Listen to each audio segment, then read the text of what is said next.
Hello guys, welcome back to Faraz tech world. ഇന്ന് ഈ വീഡിയോയിൽ ഞാൻ പറയാൻ പോകുന്നത് നമ്മുടെ ഫോണിൽ എങ്ങനെ ഫോട്ടോഷോപ്പ് ഉപയോഗിക്കാം എന്നതിനെ കുറിച്ചാണ്.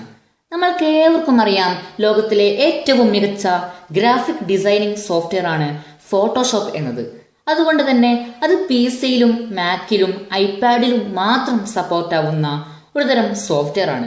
മാത്രമല്ല അത് കുറച്ച് എക്സ്പെൻസീവ് ആയിട്ടുള്ള സോഫ്റ്റ്വെയർ കൂടിയാണ്.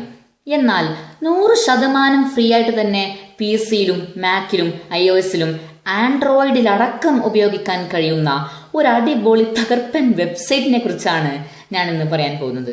ഇതിന്റെ മറ്റൊരു ഗുണം എന്ന് പറയുന്നത്, ഈ വെബ്സൈറ്റ് ഫോട്ടോഷോപ്പിനോട് 99% സാമ്യമുണ്ട് എന്നതാണ്. ഒട്ടും സമയങ്ങളിൽ തന്നെ നമുക്ക് വീഡിയോട്ട് പോകാം. അപ്പോൾ ആദ്യമായി നമുക്ക് നമ്മുടെ ഫോണിലെ ക്രോം ബ്രൗസർ ഓപ്പൺ ചെയ്യാം. ഇവിടെ ടോപ്പ് റൈറ്റിൽ കാണുന്ന 3 ഡോട്ട്സിൽ ക്ലിക്ക് ചെയ്ത് ഡെസ്ക്ടോപ്പ് സൈറ്റ് ക്ലിക്ക് ചെയ്യുക. ശേഷം www.photopea.com എന്ന് സെർച്ച് ചെയ്യുക. നിങ്ങളുടെ ബെറ്റർ എക്സ്പീരിയൻസിനായി നിങ്ങളുടെ ഫോൺ ലാൻഡ്സ്കേപ്പ് മോഡിലേക്ക് റൊട്ടേറ്റ് ചെയ്യുക. ഞാനിപ്പോൾ ചെയ്തതുപോലെ തന്നെ. ഇപ്പോൾ നമ്മുടെ സോഫ്റ്റ്വെയർ ഓപ്പൺ ആയിട്ടുണ്ട്. ഫോട്ടോഷോപ്പിൽ ഫയൽ എന്ന ഓപ്ഷനിൽ ക്ലിക്ക് ചെയ്താണ് നമ്മൾ പുതിയ ഫയലുകൾ ക്രിയേറ്റ് ചെയ്യുന്നത്. എന്നാൽ ഇവിടെ ന്യൂ പ്രൊജക്റ്റ് എന്ന ഓപ്ഷനിൽ ക്ലിക്ക് ചെയ്താണ് നമ്മൾ പുതിയ ഫയലുകൾ ക്രിയേറ്റ് ചെയ്യേണ്ടത്. ഞാനിപ്പോൾ ന്യൂ പ്രൊജക്റ്റ് എന്ന ഓപ്ഷനിൽ ക്ലിക്ക് ചെയ്തു.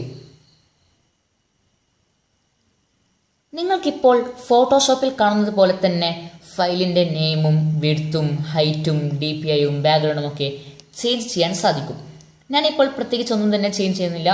നേരെ ക്രിയേറ്റ് എന്ന ഓപ്ഷനിൽ ക്ലിക്ക് ചെയ്തു. അപ്പോൾ നമ്മുടെ എഡിറ്റിംഗ് ഏരിയ ഇപ്പോൾ എത്തിയിട്ടുണ്ട്. ഇവിടെ നമുക്ക് ഫോട്ടോഷോപ്പിലെ എല്ലാ എഡിറ്റിംഗ് ടൂൾസും ലഭിക്കും. ഒന്നുപോലും വിട്ടുപോകാതെ തന്നെ നമുക്ക് എല്ലാ എഡിറ്റിംഗ് ടൂൾസും ലഭിക്കുന്നതാണ്. നിങ്ങളിവിടെ കാണാൻ സാധിക്കും, സെലക്ഷൻ ടൂളുണ്ട്, ലാസോ ടൂളുണ്ട്, ഗ്രാഡിയന്റ് ടൂളുണ്ട്, ടെക്സ്റ്റ് ടൂളുണ്ട്, ക്രോപ്പ് ടൂളുണ്ട്. എല്ലാ ടൂൾസും ഇവിടെയുണ്ട്. ഒന്നും തന്നെ പോയിട്ടില്ല. അപ്പോൾ ഫോട്ടോപിയ എന്ന ഈ ഫ്രീ സോഫ്റ്റ്വെയർ ഫോട്ടോഷോപ്പ് എന്ന പെയ്ഡ് സോഫ്റ്റ്വെയറിനോട് കമ്പയർ ചെയ്താൽ ഫോട്ടോപിയക്ക് ആകെയുള്ള ലിമിറ്റേഷൻസ് 2 മാത്രമാണ്. ഒന്നാമതായി, ഫോട്ടോപിയയിൽ വെബ് ഫോണ്ടുകൾ മാത്രമേ ലഭിക്കുകയുള്ളൂ. നമ്മുടെ ഡിവൈസിൽ നിന്നും ഫോണ്ടുകൾ അപ്ലോഡ് ചെയ്ത് ഉപയോഗിക്കാൻ കഴിയുകയില്ല.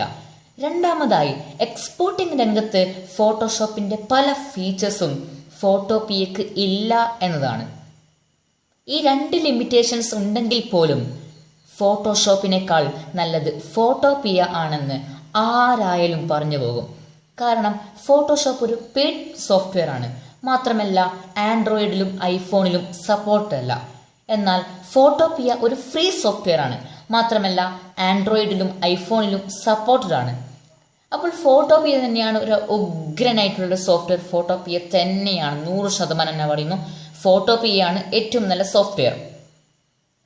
അപ്പോൾ നിങ്ങൾക്ക് ഫോട്ടോപിയ എന്ന ഈ സോഫ്റ്റ്വെയർ ഇഷ്ടപ്പെടുന്നു കരുതുന്നു. എൻ്റെ വീഡിയോയും ഇഷ്ടപ്പെടുന്നു കരുതുന്നു. വീഡിയോ ഇഷ്ടപ്പെട്ട ലൈക്ക് ചെയ്യുക, ഷെയർ ചെയ്യുക, നിങ്ങളുടെ അഭിപ്രായങ്ങൾ കമൻ്റായി രേഖപ്പെടുത്തുക. ചാനൽ ഇതുവരെ സബ്സ്ക്രൈബ് ചെയ്യാത്തവരുണ്ടെങ്കിൽ ഉടൻ തന്നെ പോയി ചാനൽ സബ്സ്ക്രൈബ് ചെയ്യുക. അപ്പോൾ ഇത്രയുള്ള ഇന്നത്തെ വീഡിയോ അടുത്ത വീഡിയോയിൽ കാണുന്നവരേക്കും ബൈ ബൈ.